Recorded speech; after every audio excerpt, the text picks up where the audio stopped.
with his position, gets up from the chair. Alisher Suleymanov now thinking, and he plays his queen to b3, is losing. The reason for that is that these pawns are too soft. Well, Magnus says, I'm going completely fine. So for Alisher, the margin of error is very small, but he plays knight f7. So the king is sort of lonely. Magnus takes the piece, and he's what you've got.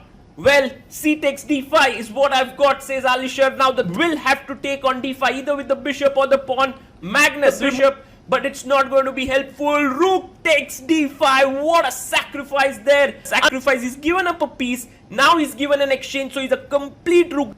And this is brilliant. Queen takes d5 check. King moves back. You can think of you're a rook down. But Alisher finds knight d4 is met with knight e7 and you lose the queen. So that was the tactical refutation. Now with queen f3 you can simply pin the knight, and exactly what Alisher does down, which is nothing much in such a position where you already have two pawns. Magnus trying to escape. Alisher simply takes the knight, materially pawns. However, the problem here is that after queen b, and Alisher now goes knight to f5, he attacks. Magnus knows that the writing is on the wall. He plays b5, and you can just take off that pawn, and that's exactly what Suleymanov does. You cannot take with the queen because check, king h8 is checkmate. And so what do? You go bishop f8, material.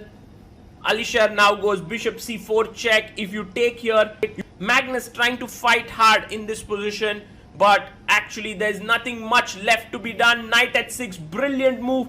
Threatening a check here, also threatening to take the bishop.